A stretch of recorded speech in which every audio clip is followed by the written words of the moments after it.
আসসালামু আলাইকুম রহমতুল্লাহ আলহামদুলিল্লাহ ওসসালাতু ওয়াসসালামু আলা রাসূলিল্লাহ ওয়া আলা আলিহি ওয়া আসহাবিহি আজমাইন। আলহামদুলিল্লাহ, মহান রব্বুল আলমিনের দরবারে শুকরিয়া যে মহান আল্লাহ আমাদের আবার একটি অনলাইন ভিত্তিক আরবি ভাষা শিক্ষা কোর্সে জয়েন হওয়ার তৌফিক দিয়েছেন।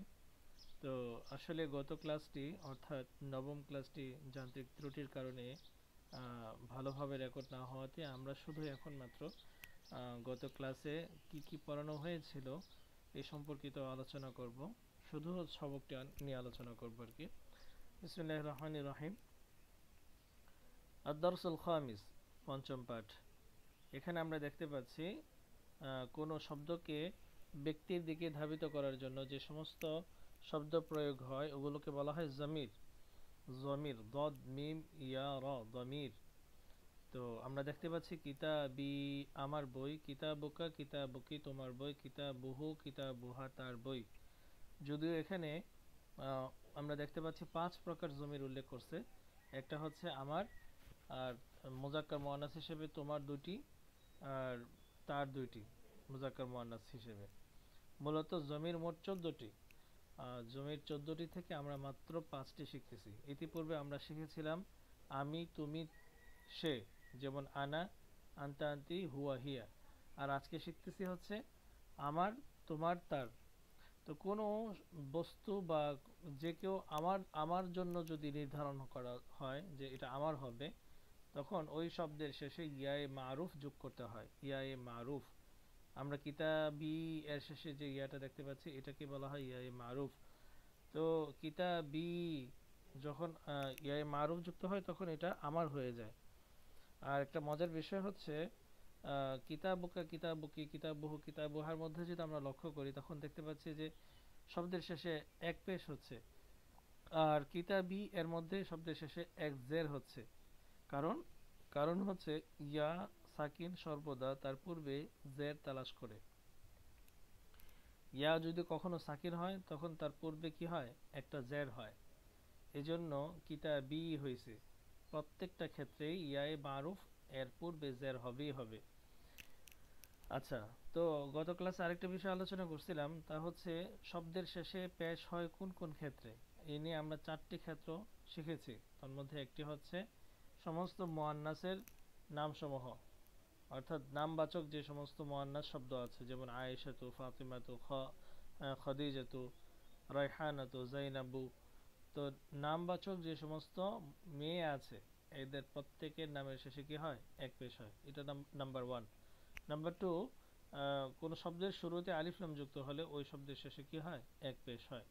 নাম্বার 3, যে যদি শব্দটি মুনাদা হয়, হরফে নিদার পর মুনাদা হয়, ইয়া এর পরের হরফ যদি হয়, অক্ষর যদি হয়, তখন ওটা এক পেশ যুক্ত হয়। আর আজকে শিখতেছি হচ্ছে যদি শব্দটি মুজাফ হয়। হ্যাঁ, মুজাফ হয়। মুজাফ কাকে বলে? মুজাফ বলা হয় যাকে কোনো শব্দের দিকে সম্পর্ক যুক্ত করা হয়, যাকে কোনো বস্তু বা ব্যক্তির দিকে সম্বন্ধ যুক্ত করা হয় তাকে মুজাফ বলে।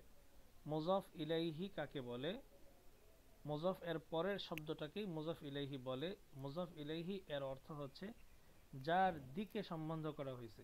এখন আমরা যদি একটু লক্ষ্য করি কিতাবুকা কিতাবুকি এটার দিকে, তখন আমরা দেখতেছি কিতাব শব্দটি হচ্ছে মুজাফ, আর কা এবং কি এগুলো হচ্ছে মুজাফ ইলাইহি, কারণ এই বইটি তোমার দিকে সম্বন্ধ করা হয়েছে।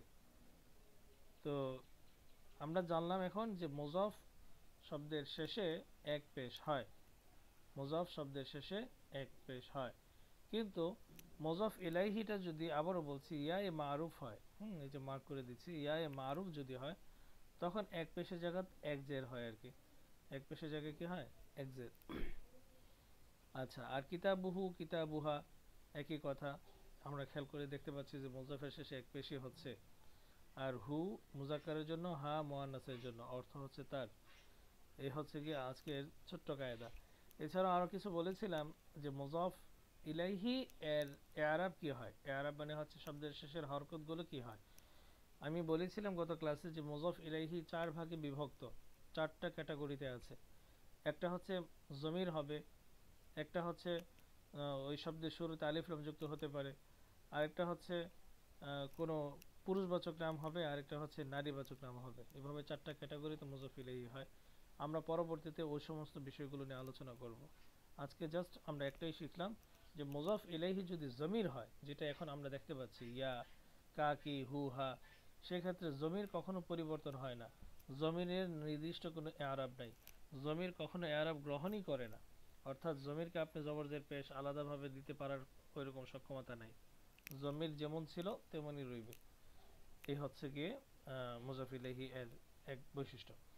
এবার আমরা নিচে দেখতে পাচ্ছি যে কিছু উদাহরণ দিচ্ছে। কলামুন একটি কলম, কলামি আমার কলম, কলামুকা কলামুকি তোমার কলম, কলামুহু কলামুহা তার কলম। এভাবে সাআতুন দিয়ে মুআল্লিমুন দিয়ে আমরা দেখতে পাচ্ছি উদাহরণ দিচ্ছে। আর বাড়ির কাজ হিসেবে যেটা দিয়েছিলাম তা হচ্ছে উপরের অনুকরণে অর্থসহ বলো।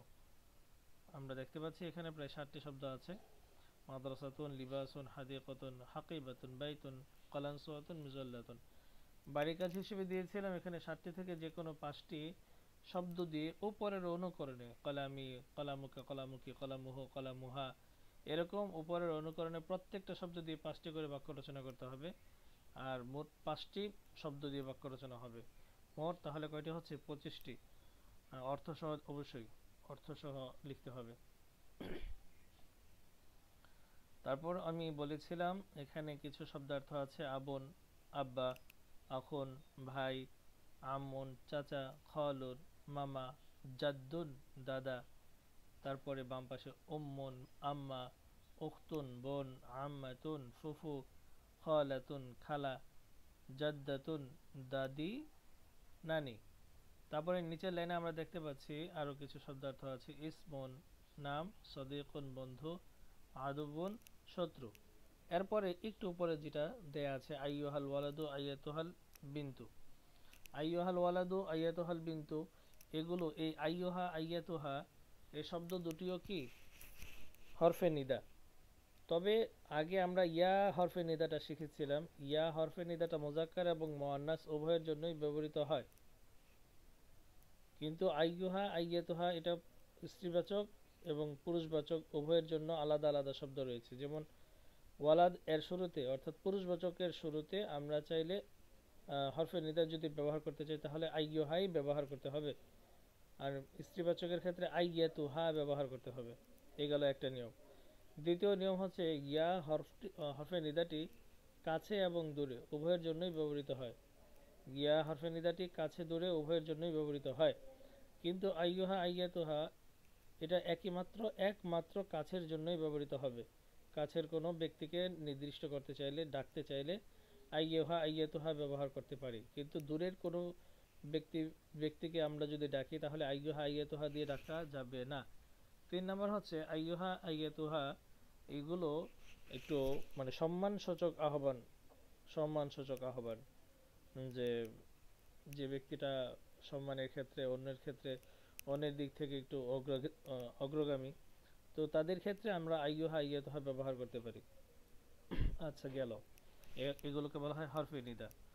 আরেকটা মজার বিষয় হচ্ছে আইয়ুহা আইয়াতুহা এগুলো যখন আমরা ব্যবহার করব তখন মোনাদার শুরুতে আলিফ লাম যুক্ত হবে।